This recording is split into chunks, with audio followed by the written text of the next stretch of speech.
Hey everybody, Darren Gorman here with Trot, and welcome to the Heartland Multifamily Show. Yeah, that's right. We didn't even rehearse that, did we? Yeah. The place for all things multifamily, and I'm looking forward to this episode because we're going to be talking about winning.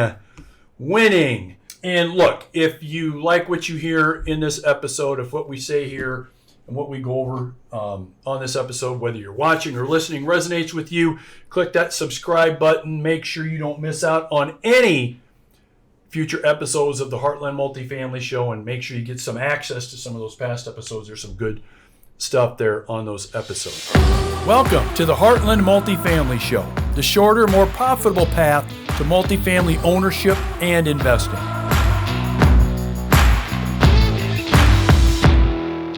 So let's talk about winners.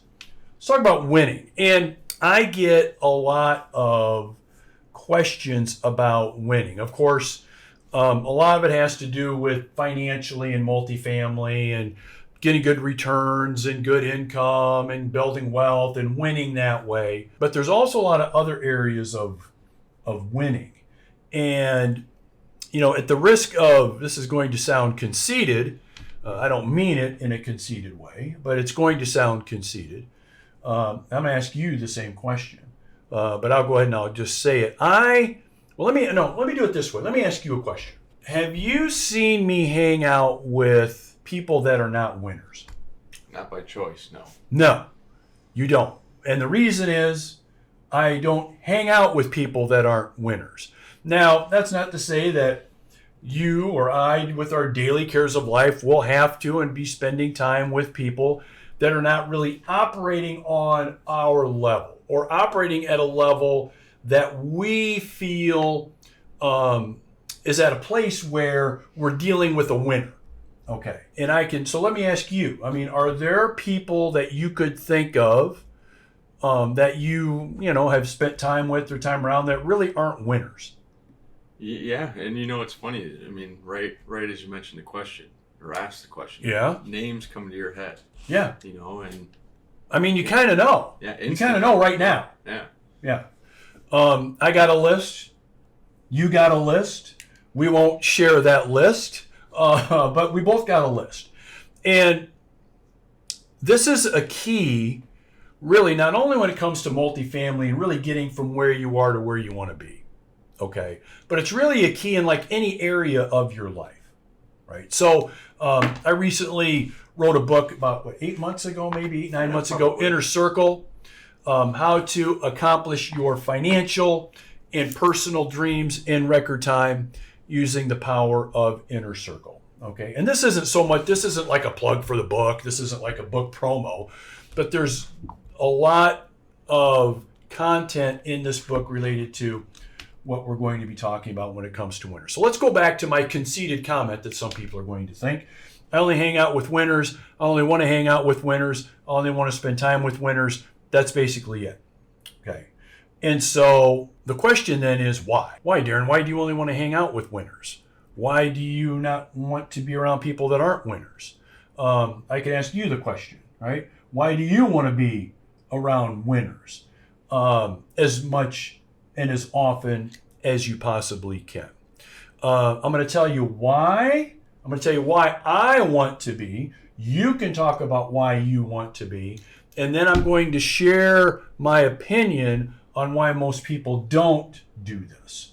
Okay? Why most people don't hang out with winners as often as possible, and why that's the case. So I'll go ahead and I'll start with me. The main reason I want to be around winners is I want to continue to be a winner at what I do, and I want to be a winner in multiple areas of my life, right? So obviously, when it comes to multifamily investing and I want to be a winner there. Shocker, big surprise, right? Of course.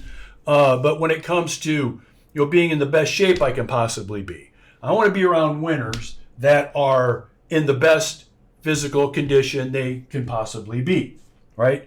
When it comes to, let's say, like relationships with people, especially like relationships with my like with my family, like with my wife, with my kids, with my team members, like with you.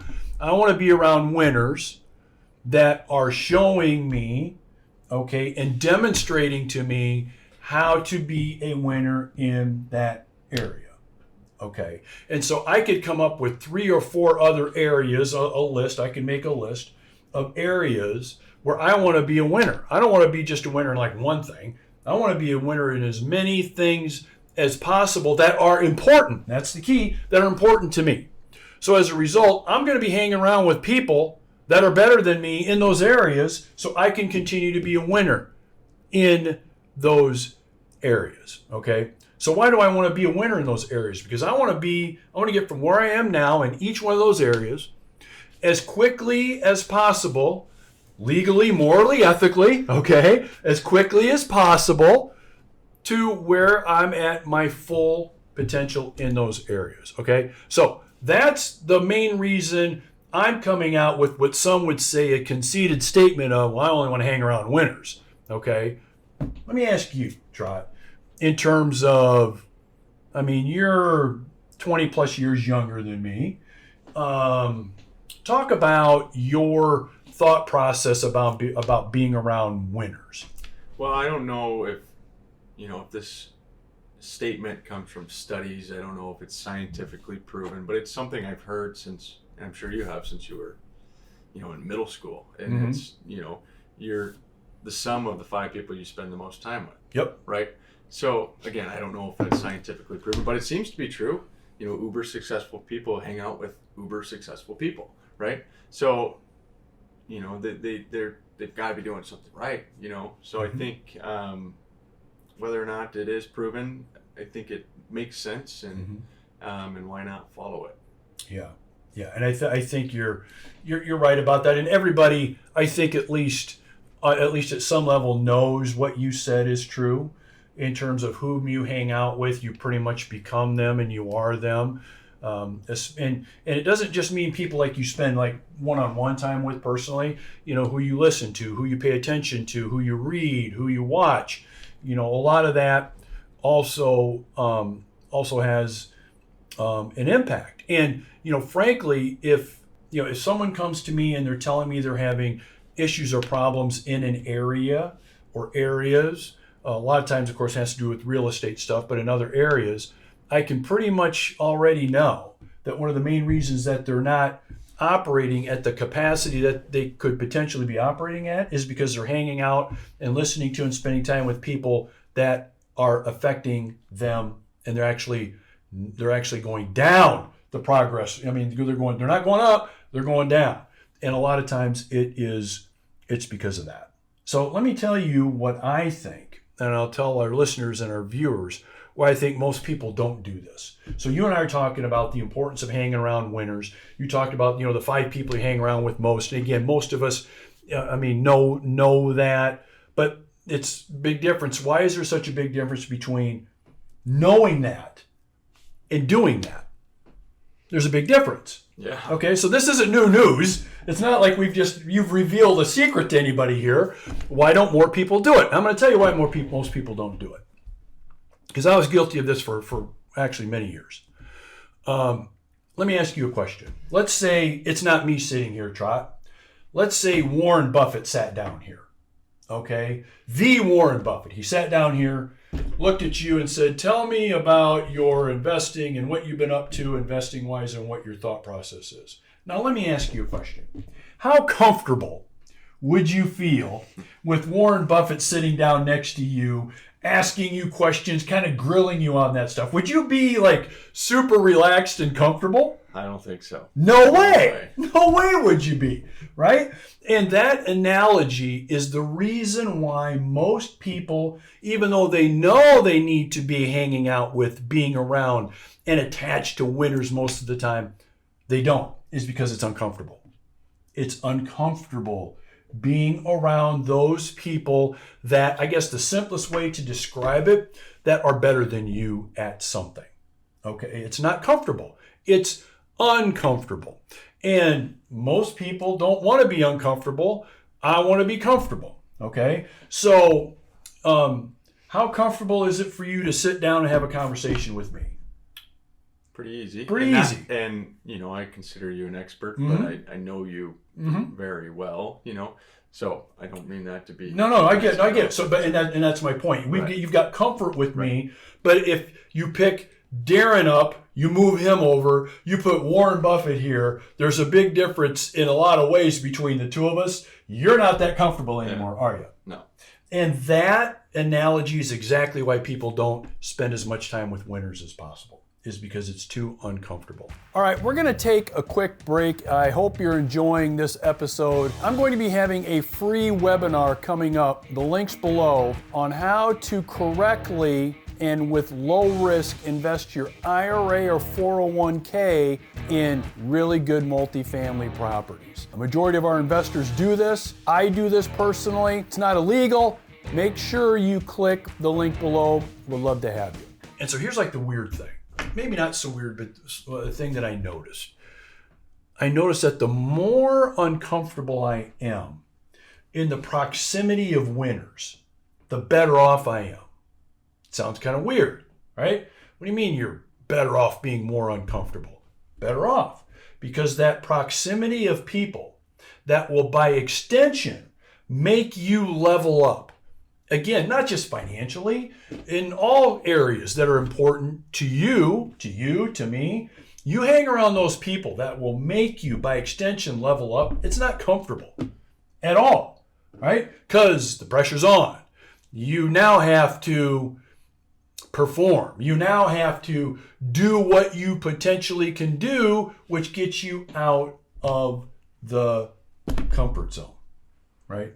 And I think anyway, if more people would decide that, yeah, it's going to take some time for me to be uncomfortable in this area, so here's like an example. If I haven't trained physically for months or years, how comfortable is it going to be for me to finally make the decision to go and align myself up with a winner that, let's say, is a really good trainer? And it's my first day there, second day there. I'm going to look like an idiot. I'm going to be out of shape.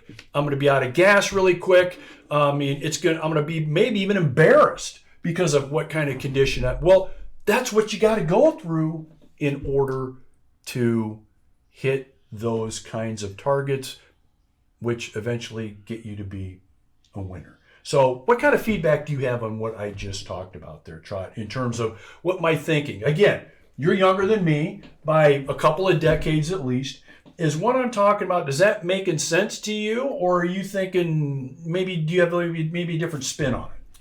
Well, I think you consider the inverse too. You know, think of the winners that you want to hang out with. It's uncomfortable. Well, think of the, for lack of a better term, the losers. On the other hand, you maybe it's people you've been friends with since you were a kid, or family member or something. It's uncomfortable to avoid that or to get out of that situation, And so I think that's also a good reason why people will still hang around them and spend a lot of time with them. It's just because it's uncomfortable to avoid those situations. Yeah, I get it. That makes sense. So, I mean, you're really saying, that's a really good point. If you've been locked in an environment for so long, and that's not the great environment for you to be the winner that you can be, it's hard to extricate yourself from that environment because, A, that's what you're used to. B, now you're going to get probably some criticism from people. Oh, look at him. Look at what Trot's doing. And you're getting criticism from people. I totally get it. Makes a lot of sense. And that is another reason, is not only uncomfortable because you're around people that are better than you and, the pressure's on, but it's also uncomfortable maybe extricating and leveling up to where you can be because of that environment, and those people are going to make it hard for you to go down that path of being a winner. Great point. Super good point. And so I think that in terms of what takeaways our viewers and listeners can get from this, I think there's really two, maybe even three. So number one, I don't think, and I don't think you don't think, it's conceited to want to be, need to be, demand to be around winners as much as you possibly can. because the payoff for you and those people that are important to you and that you care about is huge. So that's number one. Number two, though, it's uncomfortable, right? You said it's uncomfortable to maybe move out of whatever kind of space that you're in now for a lot of reasons because of that space and what, the hooks that space might have on you in terms of criticism, in terms of other people. But also, where I was at in terms of the pressures on when you're around those that are better than you and that level of discomfort that you're going to have. And, if you come full circle with all that, I think the key is you've got to know to be a winner, it's going to be uncomfortable. You need to plan on being uncomfortable, knowing it's not an easy, smooth road. And I think once you get that locked in, the process of getting to be the winner that you can be, and everybody's got a level of where that is, because there's really no wrong answers there. I think getting there is going to be definitely doable and achievable. Okay. Trot, any last minute takeaways on this before we wrap this episode up? I got nothing today. Okay, nothing? No. Well, look, I appreciate you. Great feedback today, by the way. Great feedback on what you had to say regarding winning.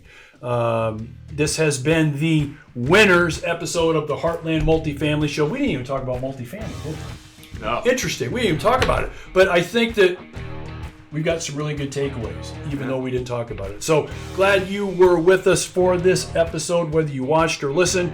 Glad you were with us. Make sure if what we talked about during this episode resonates you, click that subscribe button.